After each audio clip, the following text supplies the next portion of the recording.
Welcome, and thanks for joining me for this explainer. Today we're looking at two cities, both of which seem to be struggling with urban decay. But the ideas on how to fix them, they could not be more different. One strategy basically says the problem is the people.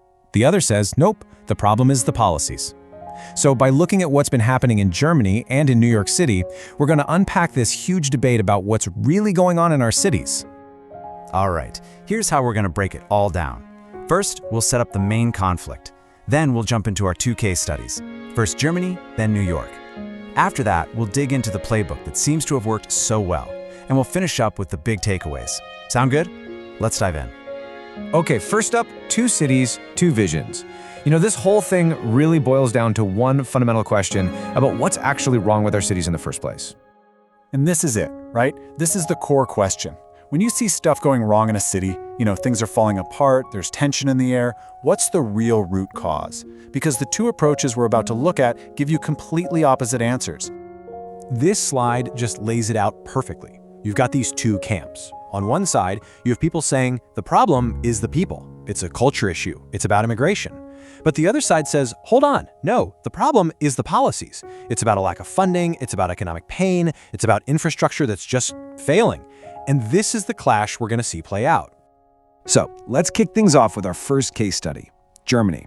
We're going to look at conservative leader Friedrich Merz and a strategy that the source material calls a textbook example of hyperpolitics. It all kind of started with this one quote. Merz said the image of German cities was neglected. Now, he didn't explicitly say why, but the source points out that pretty much everyone understood he was pointing the finger at immigrants. And that one comment just lit a match, starting a huge national debate. And this brings us to this idea of hyperpolitics. So what is that? Well, it's when the public conversation just gets completely swamped with these polarizing, often cultural fights. Everyone's yelling, everyone's arguing. But the actual real-world problems that people are facing, they get completely ignored. Nothing really changes. And here is the absolute key point from the analysis. The whole argument is that this focus on immigration wasn't an accident, it was a distraction. The real issue, the one you could actually measure, wasn't the people living in the cities. It was the fact that the cities themselves were flat out going broke. And just look at the scale of this problem, a reported 30 times billion euro deficit. That's not some abstract number, that's real money. That's supposed to pay for roads, for schools, for all the basic services. So while the political world was arguing about culture, the actual foundations of these cities were crumbling financially. Okay, now let's do a complete 180 and head over to New York City for a totally different story. This is where we meet Zohran Mamdani, a guy the source material actually calls the anti-Trump of urban politics. His strategy was the polar opposite of everything we just saw. So who is this guy, Zohran Mamdani? Well, his story is pretty incredible. He was born in Uganda to well-known Indian parents. His mom is the famous filmmaker Mira Nair, and his dad is the academic Mahmoud Mamdani. He came to the US when he was a kid and eventually decided to run for mayor of New York City. On paper, he was the city's first Muslim migrant candidate. In reality, he was a massive, massive underdog. He started his campaign polling at just 1%.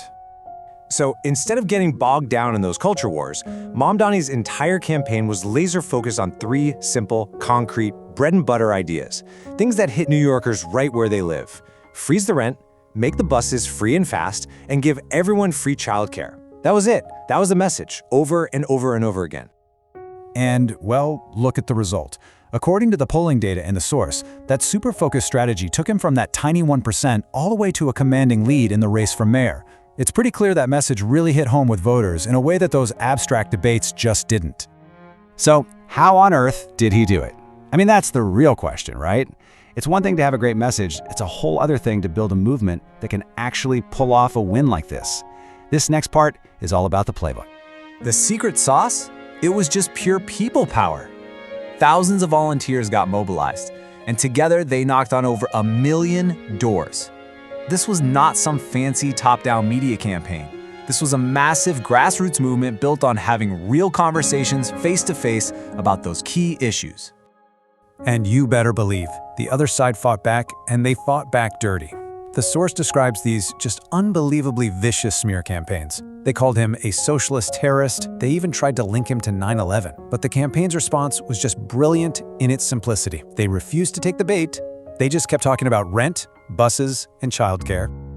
I mean, this campaign got so much traction that it went all the way to the top. This is a direct quote from Donald Trump, basically threatening to cut off federal money to the entire city of New York if Mamdani won. You can't really get higher stakes than that. And this right here connects everything back to what we saw in Germany. It's hyperpolitics, just with a much cruder name.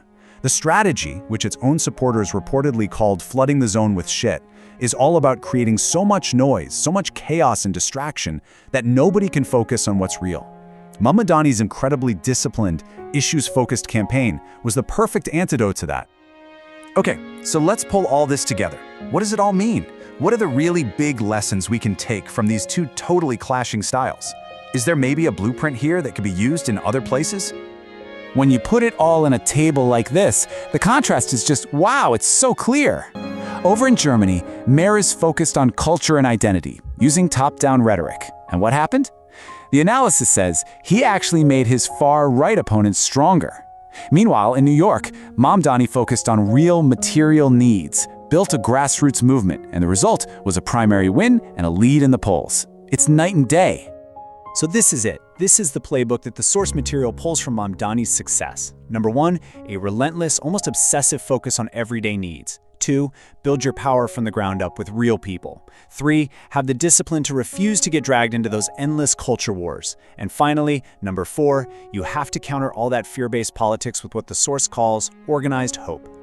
And so, that leaves us with this one big final question. Was what happened in New York just a one-off thing, something that could only work there? Or is this a transferable blueprint?